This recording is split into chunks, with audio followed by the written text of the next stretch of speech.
Okay everyone, so this is the last lecture of the chapter matrices and determinant और ये fifth lecture है sir. और आज last के लेक्चर में हम लोग डिस्कस करने वाले हैं इक्वेशंस कैसे सॉल्व करते हैं।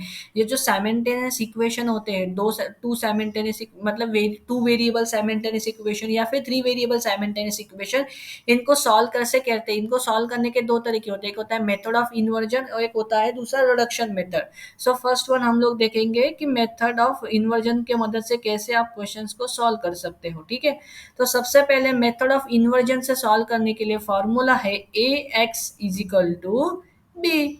सो सर ए क्या है, ए मैट्रिक्स है एक। देखो तुम्हारे पास इक्वेशन क्या है, 2x plus 5y is equal to 1। Okay, 3x plus 2y is equal to 7, ये एक दूसरी इक्वेशन है। ओके, तो हम क्या करेंगे, ये जो एक्स वाई के जो वेरिएबल्स है, जो उनके वैल्यूज है, कॉन्स्टेंट्स है, उनको ए मैट्रिक्स में डाल देंगे। मतलब 2 5 3 2, ये ए मैट्रिक्स में डाल दिए। एक्स में क्या डालेंगे, एक्स में डालेंगे वो सारे एलिमेंट जिनका अपने को वैल्यू निकालना है। सर वैल्यू निकालना है एक्स का, वैल्यू निकालना है वाई का, तो एक्स में डाल दिया एक्स और इसमें डाल दिया वाई। ओके सर, फिर सर बी मैट्रिक्स में क्या डालेंगे, बी मैट्रिक्स में क्या होता है सर, बी मैट्रिक्स में होता है कांस्टेंट की वैल्यू। यहाँ पे है 1, यहाँ पे है 7, तो बस ये वैल्यू आ गई 1, ये आ गई 7। तो सर अभी ए एक्स इक्वल्स टू बी है, हमको निकालना है x, क्योंकि एक्स वाई निकालना है। तो इसको सॉल्व कैसे करेंगे सर, हमको पता है, हम दोनों साइड क्या कर देंगे, ए इनवर्स से मल्टीप्लाई कर देंगे, तो ये आ जाएगा ए इनवर्स बी। तो ए इनवर्स ए की वैल्यू होती है आइडेंटिटी मैट्रिक्स। और सर आइडेंटिटी मैट्रिक्स को किसी भी मैट्रिक्स से मल्टीप्लाई करोगे तो वो रिटर्न करेगा, तो यहाँ पे आ जाएगा एक्स, एक्स की वैल्यू क्या आ जाएगी, एक्स की वैल्यू आ जाएगी ए इनवर्स बी। मतलब अगर तुम्हें मेथड ऑफ इन्वर्जन से क्वेश्चन सॉल्व करना है तो उसका फॉर्मूला है ये ए एक्स इक्वल्स टू बी, जहाँ पे ए मैट्रिक्स होती है वेरिएबल्स की, एक्स मैट्रिक्स होती है जो कॉन्स्टेंट्स वेरिएबल्स तुम्हें फाइंड करने हैं, और बी मैट्रिक्स होती है कॉन्स्टेंट्स की जो इक्वल के राइट साइड में होते हैं। तो ठीक है सर, अभी ए इनवर्स भी अपने को सॉल्व करना है। मैं एक एग्जांपल आपको सॉल्व करके दिखाता हूँ। ठीक है, अभी देखो आपको ए मैट्रिक्स क्या दे रखी है स्टूडेंट्स, ए मैट्रिक्स है 2 5 3 2। अभी क्या करेंगे, सबसे पहले डिटर्मिनेंट निकालेंगे। डिटर्मिनेंट कितना आ रहा है, 4 - 15, क्योंकि 2 × 2 होता है 4, 5 × 3 होता है 15, सो 4 - 15, सो ये कितना आया, -11 के इक्वल आया। अभी आप लोग क्या करेंगे, इनवर्स निकालना है तो माइनर निकालना पड़ेगा। M11 निकालेंगे, M12 निकालेंगे, M21 निकालेंगे, M22 निकालेंगे, कैलकुलेट करेंगे, निकालेंगे मतलब कैलकुलेट करेंगे। We will calculate C11, we will calculate C12, we will calculate C21, we will calculate C22। Sorry, M11 की वैल्यू बताओ स्टूडेंट्स, तो थोड़ा सा हेल्थ इशू है इसीलिए खांसी वगैरह आ रहा है, सॉरी फॉर दैट। M11 की वैल्यू बताओ, M11 की वैल्यू आ रही है सर 2। M12 की, अब C11 की वैल्यू कितनी आएगी, वो भी आएगी 2। ओके, अब सर अब चलो M12 की वैल्यू कैलकुलेट करो। फर्स्ट रो सेकेंड कॉलम, इसकी वैल्यू आई 3, तो को फैक्टर की वैल्यू क्या आएगी, -3। ये कैसे कैलकुलेट करते हैं आपको पता हो गया होगा। अब M21 की वैल्यू क्या आ रही है 5, C21 की वैल्यू क्या आएगी -5, M22 की वैल्यू 2, तो ये भी आ गई 2। अभी अपन क्या करेंगे, डायरेक्ट अडजॉइंट मैट्रिक्स निकालेंगे। कैसे निकालते हैं ये आपको पता है, को फैक्टर का ट्रांसपोज। तो ये कितना आ जाएगा, 2 -3 -5 और 2, तो ये आ गया अपना adjoint। अभी अपने को क्या करना है students, now we need to calculate the A inverse. कैसे करेंगे सर, ए इनवर्स का फॉर्मूला आपने बताया था, वो होता है 1/डिटर्मिनेंट of A into adjoint of A, adjoint of A. ठीक है, सो डिटर्मिनेंट की वैल्यू कितनी आई है, -1/11। डिटर्मिनेंट की वैल्यू आई है 11, तो ये 1/11 और माइनस ऊपर शिफ्ट हो जाएगा। adjoint की वैल्यू क्या आई है, 2 - 3 -5 2, ये आ गया ए इनवर्स। अपने को क्या निकालना था, एक्स, एक्स की वैल्यू क्या है, ए इनवर्स इंटू बी। इसको मल्टीप्लाई कर देंगे बी मैट्रिक्स से। बी मैट्रिक्स क्या है अपनी, सर बी मैट्रिक्स है 1 और 7, सो ये कितना आ गया 1, ये कितना आ गया 7। अब देखो इसकी ऑर्डर क्या है 2 × 2, इसकी ऑर्डर क्या है 2 × 1, तो रिजल्टिंग मैट्रिक्स कैसी आएगी अपनी, 2 × 1 की इक्वल आएगी। ठीक है, तो देखो सॉल्व करो इसको, इसको कैसे सॉल्व करोगे, इसको उछलो, इस पे पटक दो। सो 2 into 1 आ गया 2, ये आ गया 7 into 5 था 35, सो 2 - 35, ये आ गया -33, और ये कितना आ गया -3 into 1 आ गया -3 +14, ये आ गया 11। तो यहाँ और ये -1/11 तो बाहर है, अगर डिवाइड करोगे तो x की ये कितना आ रहा है, ये आ रहा है 3, ये आ रहा है -1। तो यहाँ से देखो स्टूडेंट्स, हमको अच्छे से समझ में आ गया, अगर ऐसे क्वेश्चंस को सॉल्व करना है तो अपने को ax = b करके अपने को इक्वेशन को जो है वो सॉल्व करना पड़ेगा। यहाँ से हमको समझ में आ गया कि x की वैल्यू कितनी आई, x की वैल्यू आ गई 3 और y की वैल्यू आ गई -1, क्योंकि ये किसके बराबर है, x के बराबर है। मतलब x y is equal to 3, -1। तो यहाँ से देखो x की वैल्यू आ गई 3, y की वैल्यू आ गई -1। तो इस प्रकार से आप किसी भी मैट्रिक्स का मैट्रिक्स की मदद से आप कोई भी simultaneous equation using the method of inversion से आप क्वेश्चंस को सॉल्व कर सकते हो। देखो ये फिर से एक मेथड ऑफ इन्वर्जन का क्वेश्चन है, लेकिन मैं आपको बस ये हिंट दे दूंगा, सॉल्व तो आपको करना होगा, ठीक है। हिंट देखो कैसी है, मेथड ऑफ इन्वर्जन से अगर क्वेश्चन सॉल्व करना है तो हमें करना होगा ax = b। हम लोग क्या करेंगे, a इनवर्स से मल्टीप्लाई कर देंगे, तो ये कितना आ जाएगा a इनवर्स b। तो x की वैल्यू क्या आ गई, x matrix is equal to A inverse B. तो ए मैट्रिक्स कैसे फाइंड आउट करते हैं सर, कोइफिशिएंट का ये लेंगे, कोइफिशिएंट क्या है अपने 1 - 1 1, 2 1 -3 1 1 1। सर बी मैट्रिक्स क्या है अपनी, बी मैट्रिक्स मतलब है अपनी एक्स वाई जेड। सर सी ओके नहीं सर, ये तो एक्स मैट्रिक्स है एक्स। सर बी मैट्रिक्स क्या है, बी मैट्रिक्स कोएफिशिएंट की है, पहले में है 4, सेकंड में है 0, थर्ड में है 2। तो ये आ गई अपनी ए एक्स बी की वैल्यू। अब ये वैल्यू सब्सटीट्यूट करो और क्वेश्चन को जो है वो सॉल्व करो। यह क्वेश्चन आप खुद से सॉल्व करो, खुद से सॉल्व करो, ठीक है। आपको एक ओपन चैलेंज है, अगर है आप में दम, आपको लगता है आप सीईटी क्रैक कर लोगे, आपको लगता है आपको मैथमेटिक्स आता है, तो ये क्वेश्चन सॉल्व करके दिखा दो मुझे, क्योंकि मेथड ऑफ इन्वर्जन तो यहीं पे होती है अपनी समाप्त। आई होप कि ये मेथड ऑफ इन्वर्जन का क्वेश्चन कैसे सॉल्व करना है ये आप सभी स्टूडेंट्स को जो है वो समझ आ गया होगा। ठीक है एवरीवन, आई होप कि आपको समझ आ गया होगा।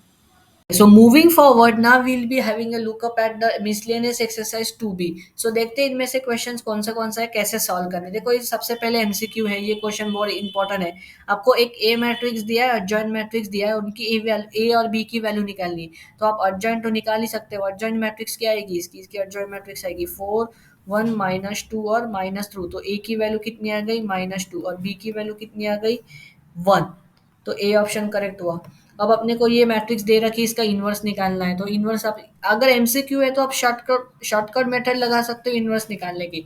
अगर डिस्क्रिप्टिव क्वेश्चन आ गया, मतलब बोर्ड वगैरह में अगर क्वेश्चन आ गया तो शॉर्टकट मत लगाना, इसका इन्वर्स आप निकाल सकते हो। इसका डिटर्मिनेंट कितना आ रहा है -1, तो ये आ जाएगा 0 0 -1 -1, तो ये आ जाएगा 0 1 1 0। तो ये बी ऑप्शन आ जाएगा, ठीक है ना। ए वो मैट्रिक्स ही वापस से आ जाएगी।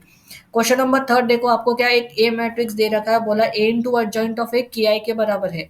सर आपने बताया था ए इंटू अर्जेंट ऑफ ए की वैल्यू होती है determinant of A into identity matrix. ये किसके इक्वल दिया है, के इंटू आइडेंटिटी मैट्रिक्स। के कैंसिल कैंसिल होगा, मतलब के की वैल्यू किसकी इक्वल है, डिटर्मिनेंट की इक्वल आई। इसका डिटर्मिनेंट कितना आ रहा है -3, तो के की वैल्यू क्या आ गई -3। सर क्वेश्चन नंबर 4 में फिर से देखो, आपको ए मैट्रिक्स दिया है, अर्जेंट निकालने को बोला है, निकाल लेना। क्वेश्चन नंबर 5 में देखो, आपको फिर से ए इंटू अर्जेंट ऑफ ए की वैल्यू निकालनी बोली है के की वैल्यू क्या आएगी, वो आएगी डिटर्मिनेंट ऑफ ए के बराबर। इसके डिटर्मिनेंट की वैल्यू है -2। ओके, सो के की वैल्यू भी आ गई -2। यहाँ पे उन्होंने बोला कि A inverse does not exist. A inverse exist कब नहीं करेगा, जब डिटर्मिनेंट की वैल्यू 0 आएगी। जब डिटर्मिनेंट ए की वैल्यू 0 आएगी तब इनवर्स एग्जिस्ट नहीं करेगा। अब यहाँ पे देखो, आपको फिर से ए इनवर्स निकालना है, तो आप निकाल सकते हो, इजी क्वेश्चन है। फिर से यहाँ पे इनवर्स निकालना इजी क्वेश्चन है। इसका इनवर्स निकाल लेना 3x3 का। The inverse of A symmetric matrix. Symmetric matrix ऐसी मैट्रिक्स होती है जिसका ए ट्रांसपोज और वो मैट्रिक्स इक्वल होती है, A equals to A transpose. Symmetric matrix का याद रखना, इसका इनवर्स भी कैसा होता है, इनवर्स भी सिमेट्रिक ही होता है। So A option is the correct answer. So ये कुछ एमसीक्यू क्वेश्चन है जो मैं अभी अब एक एक क्वेश्चन सॉल्व नहीं करके दूंगा, बस इनका एक रोड मैप दे दूंगा कि कैसे सॉल्व करने हैं, क्या कॉन्सेप्ट लगाना है, ये आपको खुद से सॉल्व करने हैं, ठीक है। अब देखो 11 question number A into adjoint of A की वैल्यू दे रखी है तो डिटर्मिनेंट पूछा है। अगले मैंने 1000 बार बता दिया ए इंटू अर्जेंट ए की वैल्यू किसके बराबर आती है, determinant of A into identity matrix. तो देखो ये मैट्रिक्स क्या दे रखी है 10 0 0 10, तो मैं यहाँ से क्या करता हूँ 10 बाहर ले लेता हूँ क्योंकि आ जाएगा 1 0 0 1, ये किसके बराबर आ रहा है 10 इंटू आइडेंटिटी मैट्रिक्स, तो 10 क्या होगा डिटर्मिनेंट, तो वैल्यू आएगी 10। अब देखो आपको ए इनवर्स दे रखी है, ए निकालना है, यहाँ से आप फिर से शॉर्टकट मेथड इस्तेमाल कर सकते हो, सॉल्व करने की जरूरत नहीं क्योंकि एमसीक्यू है।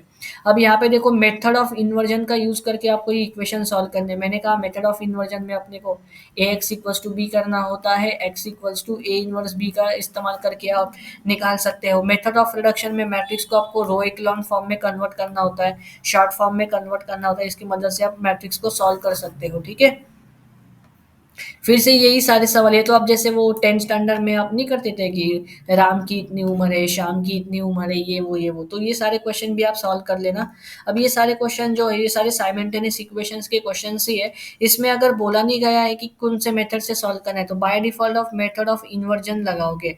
आपको ये दूसरी लगानी है रिडक्शन तो रिडक्शन भी लगा लो, लेकिन इन्वर्जन मेथड सही होती है हमेशा, उसमें आंसर गलत होने के चांसेस बहुत कम होते हैं। ठीक है, अब ये वाला क्वेश्चन में देख लेना, अब आपको एक्स वाई जेड वेरिएबल पकड़ के चलना होगा। एक्स वाई जेड के फिर 3 कंडीशन दिए, देखो सम ऑफ 3 नंबर, तो 3 नंबर मान लो एक्स वाई जेड है तो इसकी वैल्यू 6 दे रखी है।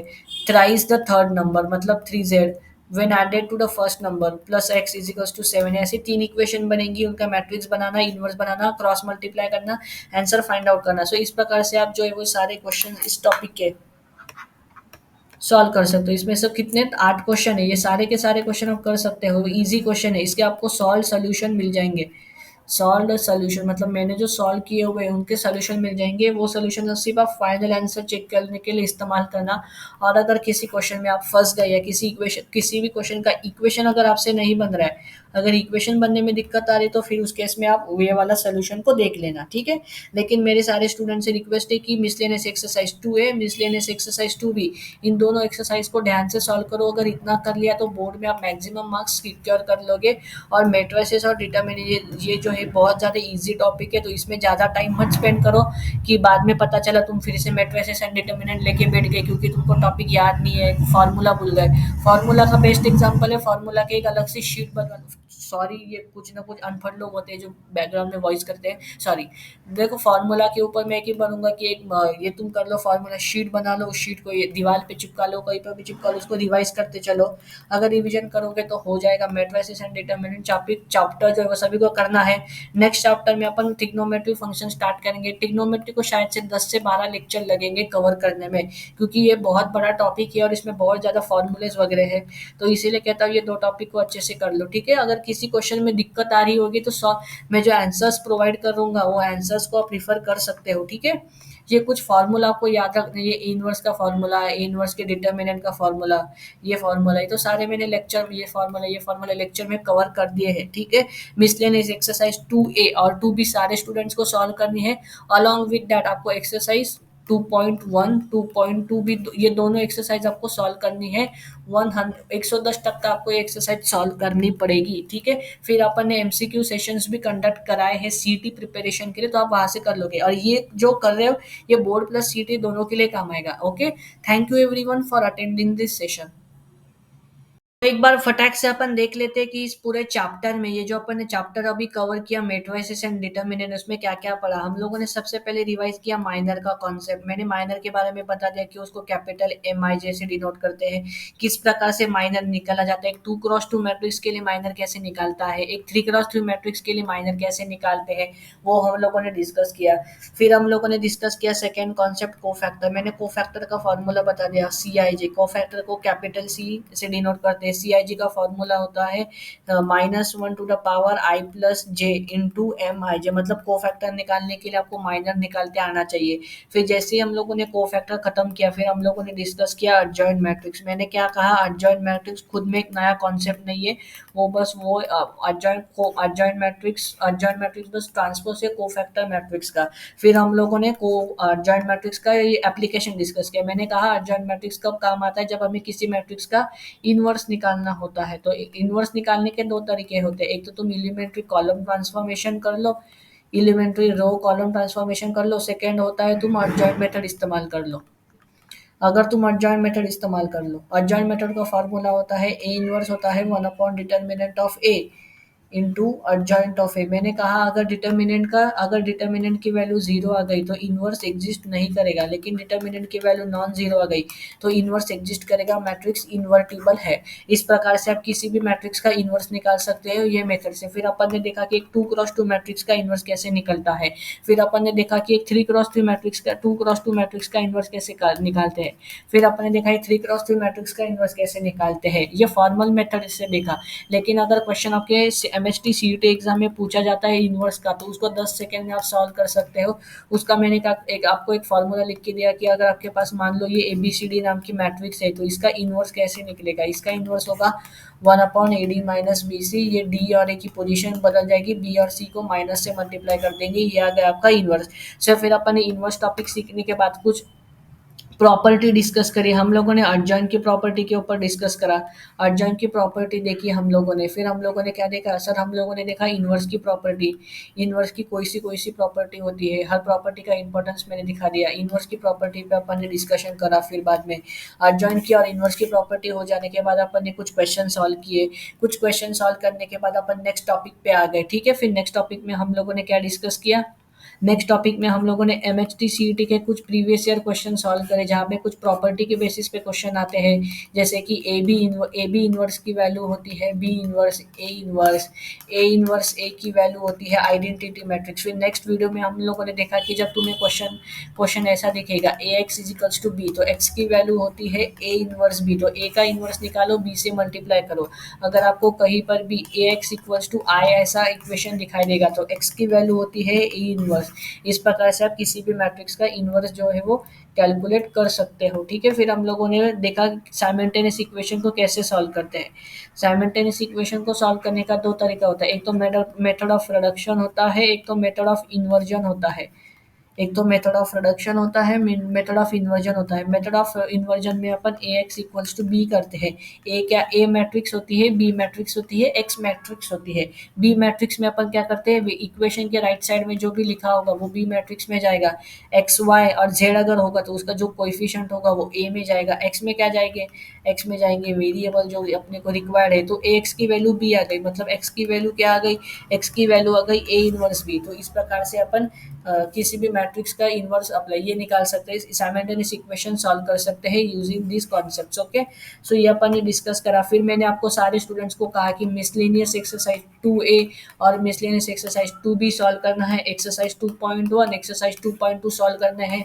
ये इतना आप सभी स्टूडेंट्स को करना है। सॉल्व एग्जाम्पल तो मैंने सारे लेक्चर में ही सॉल्व करा के दिए, उसको वापस से आप अगर नहीं भी करोगे तो भी ठीक है, लेकिन करोगे तो ज़्यादा बेनिफिशियल मिलेगा। इतना कर लोगे तो आपकी बोर्ड की प्रिपरेशन हो जाएगी। सीईटी की प्रिपरेशन के लिए आपको एमसीक्यू सॉल्व करने हैं। एक सेशन में मैंने एमसीक्यू कैसे सॉल्व करते हैं वो बता दिया। ठीक है, सो इस लेक्चर के लिए इतना ही। तो इसी प्रकार से यहीं पे अपना सेकेंड चैप्टर मैट्रिसेस और डिटरमिनेंट चैप्टर यहीं पे समाप्त होता है। आने वाले थर्ड चैप्टर ट्रिग्नोमेट्रिक फंक्शन को अपन कल से स्टार्ट करेंगे। आई होप कि अगर मैट्रिसेस एंड डिटरमिनेंट कोई कॉन्सेप्ट छूटा नहीं है। अगर छूट गया है, अगर देखो जैसे कि elementary row transformation, column transformation topic का मैंने जानबूझ के नहीं पढ़ा है, वो इजी टॉपिक है, आप वो अपने एंड से भी कर सकते हो सेल्फ स्टडी करके। वो ठीक है ना, आप इतनी तो सेल्फ स्टडी की आदत होनी चाहिए आप में, ये आप कर लो। और फिर मेथड ऑफ इन्वर्जन मैंने बताया, मेथड ऑफ रिडक्शन नहीं बताया। मेथड ऑफ रिडक्शन भी एक ईजी टॉपिक है, वो आप टेक्स्ट बुक में एक दो एग्जाम्पल देख लोगे तो कर लोगे। जो टॉपिक वाकई में बहुत ईजी आप अपने एंड से कर सकते हो, मैं उसका वीडियो नहीं बना रहा क्योंकि फिर अननेसेसरीली वीडियो का ड्यूरेशन बढ़ जाता है, तो स्टूडेंट्स जनरली नहीं प्रेफर करते फिर लॉन्ग ड्यूरेशन वाले वीडियोस को। इसीलिए जो इंपॉर्टेंट टॉपिक है बोर्ड एग्जाम के परस्पेक्टिव से, एमएचटी सीट एग्जाम के परस्पेक्टिव से, सिर्फ उन्हीं टॉपिक्स के वीडियो यहाँ पे अपलोड हो रहे हैं। आप आई होप कि ये जो सेकेंड चैप्टर है मैट्रिसेस एंड डिटरमिनेंट आपको अच्छी तरीके से समझ आ गया होगा। And I wish you all the best for your exam. Thank you every